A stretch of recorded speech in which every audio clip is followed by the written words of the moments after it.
চাকরি জীবনে 17 বার ট্রান্সফার, সেই সঙ্গে 17 জন মহিলার সঙ্গে বিয়ে করেছিলেন এক সরকারি অফিসার।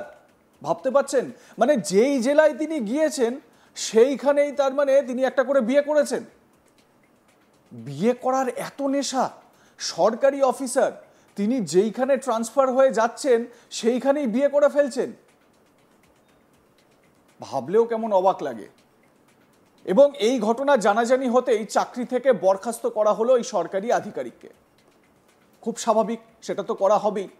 কি অবস্থা একবার ভাবুন, সরকারি আধিকারিক হয়ে একটা দুটো নয় 17 জন মহিলাকে বিয়ে করেছেন।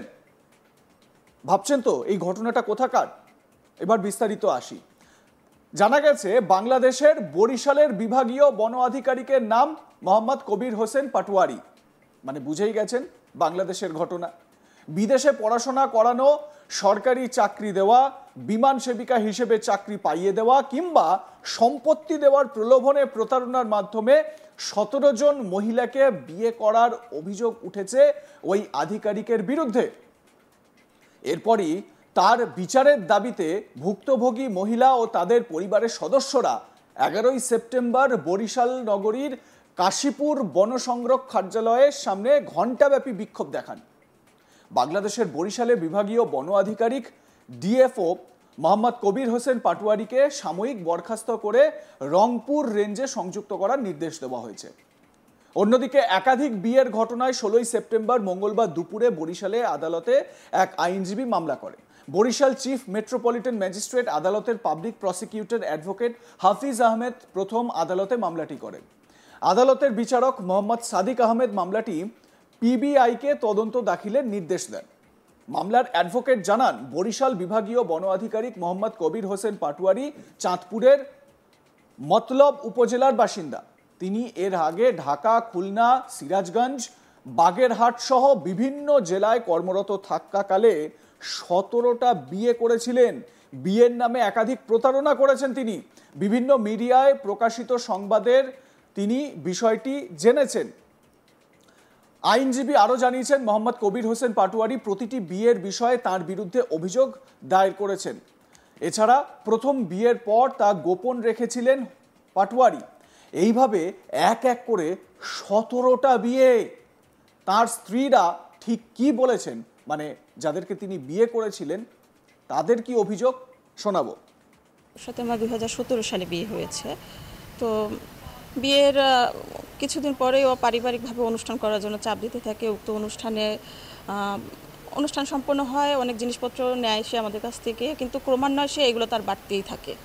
নিতে নিতে নিতে একটা পর্যায়ে আমরা যখন বদলি হয়ে আসে খুলনা সোনারাঙ্গা বাসাতে, ওই বাসাতে ওঠার পরে বিভিন্ন সময় বিভিন্ন মেয়েদেরকে নিয়ে আসতো, যেটা আমার কাছে আসলে বোধগম্য ছিল না, আমি মেনে নিতে পারছিলাম না। তখন সেই মেয়েদেরকে নিয়েই সে আমাকে শারীরিকভাবে অত্যাচার করতে থাকে, মানসিকভাবে, সামাজিকভাবে, যাতে আমি কোনোভাবে বিচার না পাই। প্রায় 10.5 ভরি স্বর্ণালঙ্কার সহ যাবতীয় ওই বাসার মালামাল থেকে শুরু করে সবই আমার, যেটা সে আটকায় রাখছে। আমাকে বের করে দেয়, তারপর থেকে উনি তো টোটালি আমার সাথে যোগাযোগ বন্ধ করে দিয়ে, আর উনি আমার বিরুদ্ধে হচ্ছে থানাতে জিডিও করেছে, যেখানে আমি করবো ইনসিকিউরিটি আমি ভুগছি, সেখানে আমি জিডি না করে সে উল্টো আমার নামে জিডি করে এবং হচ্ছে আমাকে 27-এ মার্চে আমাকে ডিভোর্স। আমি যেগুলো জেনেছি হচ্ছে বিয়ে একাধিক, কত যে বিয়ে হয়তো কিছু ডকুমেন্টস আছে, কিছু ডকুমেন্ট নাই, ঠিক আছে। আনুমানিক হচ্ছে কত বলবো, হাফ সেঞ্চুরি হলে হতেও পারে। একজন মানুষ তার জীবদ্দশায়, মানে তিনি তার কর্মকালে একজন সাধারণ সরকারি অফিসার, তিনি যেখানে যাচ্ছেন সেখানেই বিয়ে করছেন। মানসিক রোগগ্রস্ত কিনা এই মোহাম্মদ কবির হোসেন পাটোয়ারি, সেইটা নিয়েও এবারে আরও চর্চা করা দরকার এবং তার মানসিক বিকৃতি রয়েছে কিনা সেটাও খতিয়ে দেখা দরকার। বা এই মানসিক বিকৃতির নামে তিনি এই ধরনের কাজ করে যাচ্ছেন কিনা সেটাও দেখার দরকার এবং এর সঙ্গে মহিলা পাচার চক্র যুক্ত রয়েছে কিনা সেটাও খতিয়ে দেখা উচিত। অবশ্য বাংলাদেশ প্রশাসন এটা খুব ভালোভাবে দেখবে বলেই আমরা আশা করি, কিন্তু বাংলাদেশে এই মুহূর্তে যা পরিস্থিতি তাতে করে বিচার কি পাওয়া যাবে? ওই পাটোয়ারি তিনি কি ভাবছিলেন जिस गली से हम गुजरते हैं एक ही नारा एक ही नाम আব্বু জান এই রকম হবে তিনি ভাবছিলেন। যাই হোক, যারা এই খবর দেখলেন তাদের মতামত জানাতে ভুলবেন না। দেখতে থাকুন আজ তাক বাংলা, সাবস্ক্রাইব করুন আমাদের ইউটিউব চ্যানেলটি, বেল আইকন প্রেস করুন নোটিফিকেশন পেতে।